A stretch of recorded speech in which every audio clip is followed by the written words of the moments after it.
saya sempat berpikir untuk mengakhiri.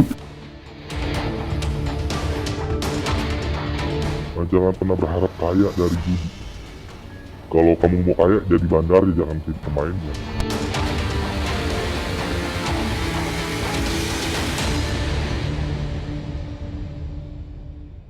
Gas. Good. Wah, nyangkut warna biru ini. Awas.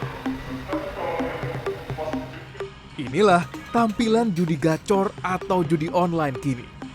Berwarna-warni, memakai ikon yang lucu, dan tak ketinggalan sound yang ceria. Sekilas, judi online tak ubahnya permainan anak-anak yang mudah diunduh dari toko aplikasi online. Situs judi online bahkan banyak menampilkan sosok kartun yang mudah tersimpan di ingatan. Tujuannya satu, agar permainan judi cepat diterima dan mengakar di seluruh lapisan masyarakat, termasuk remaja dan anak-anak. Benar. Itu menjadi triggers namanya. Jadi waktu misalnya dia menang, kemudian ada suara-suara tertentu atau ada gambar yang ditampilkan, itu menjadi terekam dalam memori jangka panjang dia. Bahwa pada saat itu terjadi, aku menang sekian banyak. Dan ketika ada muncul fitur itu, maka dia langsung berasa, mengingatkan dia akan kemenangan dulu. Dan dia kemudian ingin sekali bermain games judi online itu. Jadi, hilangkan anggapan bahwa judi online seperti permainan judi yang kita kenal dulu.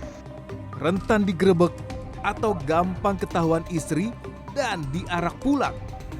Judi online dirancang dengan unsur-unsur keceriaan. Lebih private, santai, dan penuh kesenangan.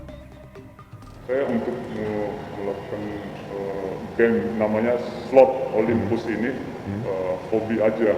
Mas, kalau kayak gini paling terbesar kalah berapa? Saya paling terbesar kalah nominalnya 8 juta.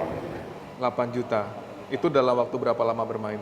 Itu kurang lebih 1 jam. 1 jam 8 juta.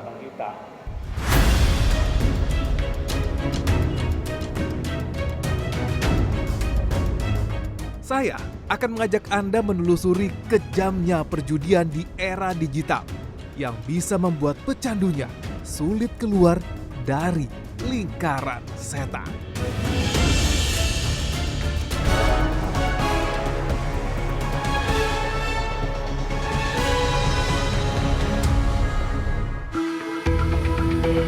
Saya bertemu dengan Abdur, sebut saja begitu. Ia ingin identitasnya disamarkan karena khawatir dipecat dari pekerjaannya sebagai seorang supir. Dengan Abdur, ini pertama kalinya saya melihat permainan judi online secara langsung. Judi online slot terpopuler yang dimainkan Abdur dikenal dengan nama Zeus atau dewa petir kakek gacor. Pria 35 tahun ini sudah bermain judi online lebih dari 6 tahun dan belum ada keinginan untuk berhenti. Judol ibarat sumber kesenangan bagi Abdur. Apalagi bermain judi online kini amat mudah. Dengan uang 200 perak saja, orang sudah bisa bermain judi untuk sekali spin. Ini saya bermain dari bet 200 perak. Saya akan coba memperagakan. Jadi untuk mulai awal hanya perlu uang 200 perak saja untuk bidding awal. Depositnya ada di maksimal atau minimalnya nggak, Mas? Deposit itu minimalnya 20 ribu. 20 ribu. Jadi dengan 20 ribu dan 200 perak sudah bisa main judi online. Semudah itu ya, segampang itu ternyata. Itu mudah sekali. Kira-kira dalam sehari berapa kali Mas punya waktu senggang untuk main ini? Bisa di waktu senggang itu bisa 5 kali 5 kali. waktu senggang. Tapi dengan nominal 20 ribu itu bisa nominal 20 ribu itu bisa menjadi 100 ribu tergantung perputaran yang dihasilkan dari yang slot. Berarti dalam sehari itu Mas Abdur keluar uang paling nggak 100.000 rupiah ya untuk main judi online Untuk setiap main judi hari. online. Mas kalau kayak gini paling terbesar kalah berapa? Saya paling terbesar kalah nominalnya 8 juta. 8 juta. Itu dalam waktu berapa lama bermain? Itu kurang lebih 1 jam. 1 jam 8 juta. Oke. Kalau saya boleh tahu sedikit saja penghasilan dari Mas Abdur sebulan berapa? Kalau dari penghasilan ya tidak di bawah 5 juta. Di bawah 5 juta. Abdur mengaku tahu sedikit trik menang gacor atau menang banyak dalam judi online. Meski kenyataannya, ia lebih sering kalah taruhan. Dari jam 10 malam hingga jam 4 subuh. Ternyata 50 juta itu saya habiskan dalam sehari.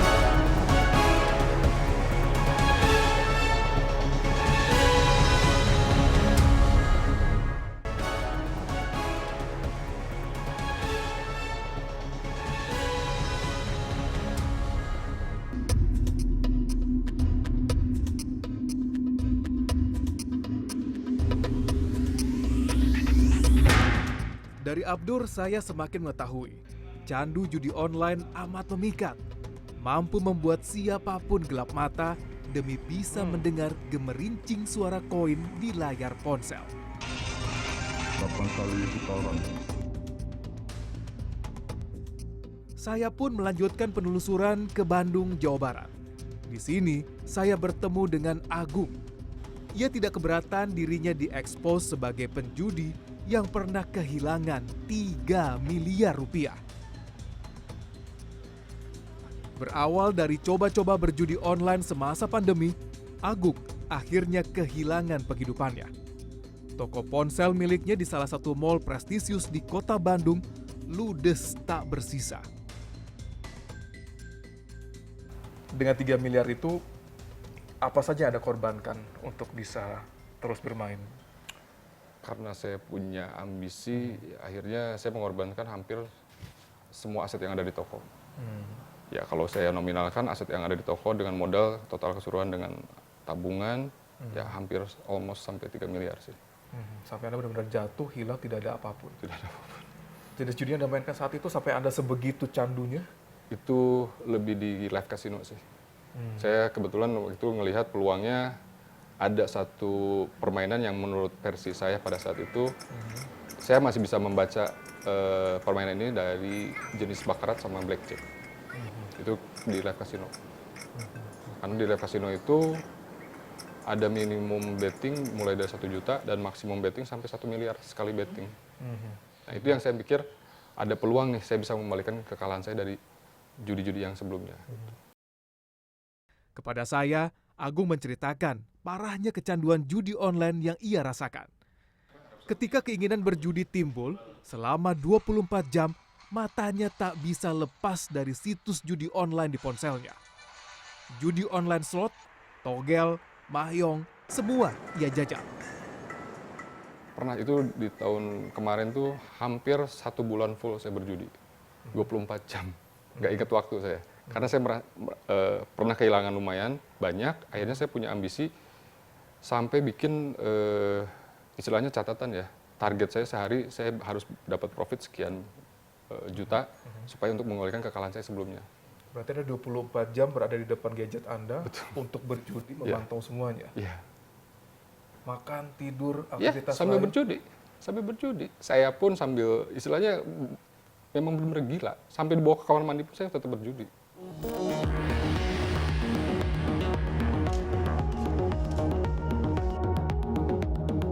Oleh Agung, saya dikenalkan kepada seorang pemuda yang juga korban judi online. Saya memanggilnya Jose, tentu bukan nama aslinya. Ia lulus S1 Universitas Negeri ternama di Jawa dengan predikat cum laude. Bahkan S2-nya ditamatkan dengan IPK 4. Candu judi sudah ia rasakan sejak awal semester 7. Berbeda dengan Agung, Jose amat menjaga sisi kelamnya. Melihat prestasi akademisnya, tak ada yang menyangka Jose hingga kini masih terjebak hutang puluhan juta rupiah akibat judi online. Itulah mas, kejamnya judi online. Keluarga pun, teman-teman dekat pun tidak menyangka kalau saya bisa terjerumus dalam ini. Beberapa tahun bermain dengan judi online. Bisa di-share ke kita, kami, sudah habis berapa Anda? Kalau total dari awal hingga tahun ini mungkin aja, kurang lebih di angka 500 juta. 500 juta. Dengan posisi Anda masih kuliah, Anda lulus, sampai saat ini, 500 juta yang Anda pakai untuk judi online, Anda dapatkan dari mana saja? Yang pertama, jelas dari orang tua. Saya pernah pakai uang untuk bayar UKT, tapi malah saya depositkan senilai 10 juta. Dalam waktu kurang dari 3 jam, 10 juta itu hilang. Dan saya posisi harus bayar dulu. Itu pernah saya lakukan, mas, karena kegilaan ini, kegilaan judi online ini. Tidak hanya dari orang tua, uang untuk berjudi juga ia dapatkan dari teman dekat, saudara, hingga pacar. Dengan banyak cara dan tipu daya. Apapun dilakukan untuk mendapatkan uang, termasuk menjual kesedihan, menjual rasa itu kepada orang-orang terdekat. Menipu mereka hanya untuk mendapatkan uang demi hasrat ingin berjudi. Saat itu saya dipercaya oleh keluarga saya untuk menjalankan bisnis. Dan bisnis itu keuangan saya yang pegang. Di saat itu di rekening ada 50 juta. Namun dari jam 10 malam hingga jam 4 subuh, ternyata 50 juta itu saya habiskan dalam satu malam. Meski terjerat candu judi online, Jose masih berpikir logis untuk menyelesaikan kuliahnya dengan amat baik sebagai bentuk tanggung jawab kepada orang tua. Saya sempat berpikir untuk mengakhiri karena telah bertindak bodoh, mengecewakan banyak orang, dan nggak tahu lagi gimana cara baliknya. Ada yang sampai jual anak karena ingin ambisi judi, dia udah nggak punya aset mungkin ya. Dia dalam pikiran dia, apa nih yang saya bisa jual? Oh, saya bisa jual anak saya.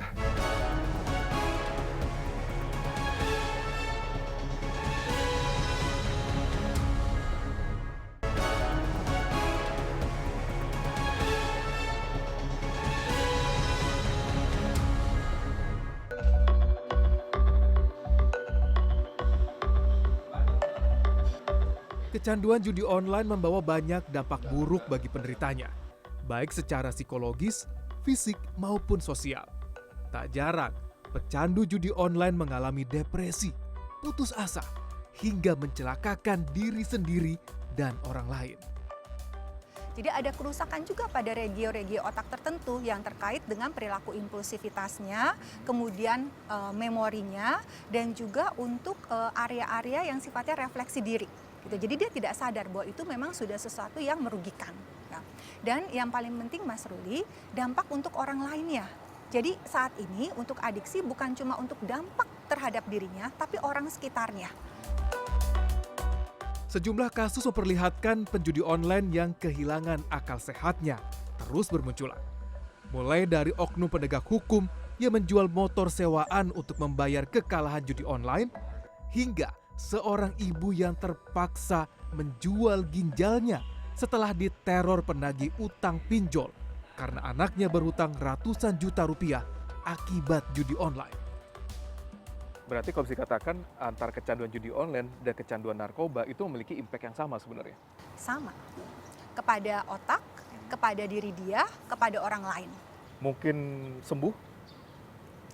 Ya, ini adalah suatu gangguan ya. Jadi artinya tata laksana harus dilakukan dan sifatnya bisa reversible, artinya pulih. Adiksi itu bisa disembuhkan dan bukan cuma pengurangan atau tidak adanya gejala, tapi recovery, pulih, fungsinya seperti semula sebelum sakit. Jadi prinsipnya adalah deteksi dini dilakukan, treatment tata laksana dini dilakukan, maka pemulihan akan jauh lebih besar. Tidak hanya dengan terapi medis, penyembuhan kecanduan judi online bisa bermacam-macam. Kamu pernah menang berapa sih sampai konsisten gitu 500.000 setiap hari? Salah satunya yang dilakukan oleh Andri dan Agung. Di Bandung, mereka mengembangkan platform media sosial untuk saling berbagi pengalaman sulitnya sembuh dari kecanduan judi online. Platform ini diberi nama Penjudi Hijrah. Dibentuk oleh 2 mantan pecandu judi online yang sudah mematapkan hati untuk bertobat dan juga berdamai dengan kondisinya. Komunitas Penjudi Hijrah diharapkan mampu merangkul banyak pecandu judi online yang ingin berubah dan juga ikut bertobat. Mereka mencoba untuk banyak mendengarkan beragam keluh kesah, beragam kesulitan yang mereka hadapi. Karena bagi mereka, para pecandu ini sangat ingin didengar untuk bisa berubah.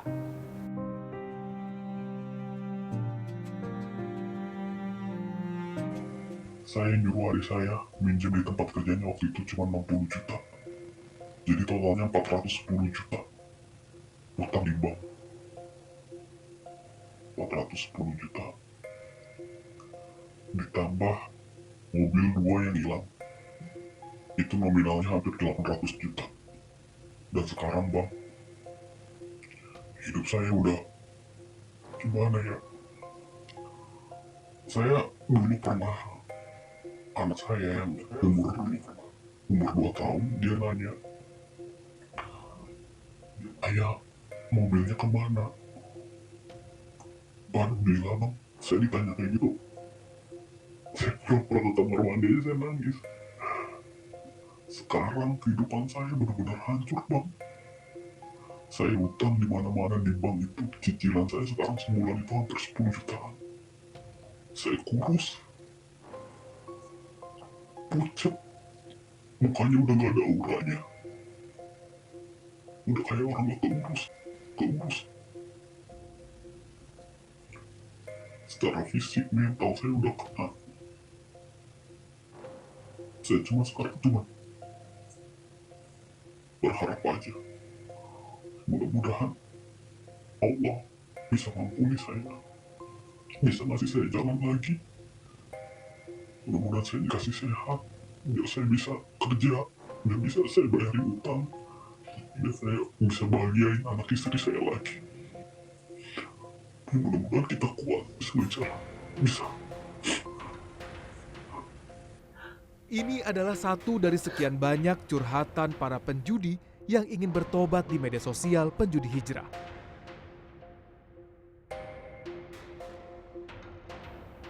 Hal yang sama pernah juga dialami Andri dan Agung yang kini sudah mantap bertobat meninggalkan sisi kelam berjudi online. Awal mulanya sih saya bikin konten ya di salah satu platform, bikin konten quotes tentang tobat judi gitu mas. Di sisi lain tuh udah siap lah, mungkin dari komentar orang lain kayak hujatan, cacian itu udah siap lah. Dari follower 50 cuma beberapa jam sampai 5.000, naik 5.000 follower. Kalau Anda melihat dari curhatan yang banyak yang beragam itu, range kekalahan mereka di angka-angka berapa sebenarnya? Yang mereka akhirnya sudah mulai kalut, nggak tahu harus seperti apa gitu. Kalau saya ambil ininya ya, persentase, rata-rata habis di angka nominal 100 sampai 500 juta.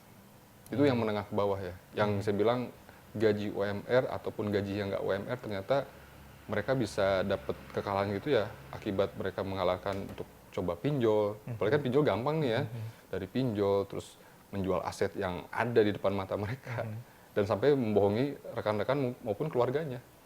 Gitu. Mayoritas rata-rata ya sampai jual aset rumah. Saya malah yang paling miris itu yang sampai jual anak. Ada yang sampai jual anak karena ingin ambisi judi. Dia udah nggak punya aset mungkin ya. Dia dalam pikiran dia apa nih yang saya bisa jual? Oh, saya bisa jual anak saya. Medsos penjudi hijrah tentu saja tidak melenggang bebas. Agung dan Andri masih terus diintai oleh cukong dan bandar judi online. Dan Anda dengan judi online, Anda berhadapan dengan banyak mafia sebenarnya di situ. Ada kekhawatiran akan adanya intimidasi ataupun hal-hal yang seram misalnya gitu? Justru lucunya bukan itu yang saya dapat. Saya malah ditawarkan endorse sama bandar-bandar. Ketika saya kan di medsos itu kan follower udah lumayan banyak. Nah di situ mungkin mereka ngambil pikiran mereka, wah ini follower banyak dan banyak juga istilahnya korban-korban judi. Ini siapa tahu ini bisa apa ya nge-trigger mereka lagi untuk bermain gitu tujuan mereka. Ya, para cukong atau bandar judi tentu tidak mau melepas sumber pendapatan besar mereka begitu saja. Tidak hanya bandar Indonesia, bandar dari negara tetangga bahkan gencar mencari mangsa warga Indonesia.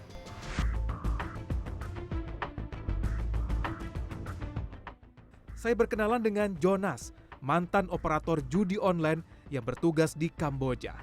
Mencermati pengakuan Jonas, saya semakin yakin ada koordinasi ilegal lintas negara demi memuluskan praktik kejam perjudian online. Di tempat saya itu ada 5 web, kurang lebih 5-6 web lah ya. Itu targetnya pasar Indonesia. 100%. 100%. Hanya menyasar member dari Indonesia. Yes. Bos Anda orang Kamboja atau orang di wilayah Asia Tenggara atau orang Indonesia sebenarnya yang menjadi bos Anda di sana? 80% bos judi online di sana orang Indonesia semua. Anda sempat mengatakan Anda akan dihilangkan. Iya. Banyak kasus yang Anda tahu orang Indonesia dihilangkan di Kamboja? Itu banyak. Seperti saya, depan mes saya kan ada danau, saya waktu kerja. Itu pernah berapa kali pagi-pagi saya keluar dari mes, itu ada mayat orang Indonesia mengambang di danau itu. Dengan kepala yang berlubang. Ditembak? Ditembak seperti itu. Nantikan penelusuran saya, candu judi online yang semakin dahsyat pada episode 2 hanya di CNN Indonesia.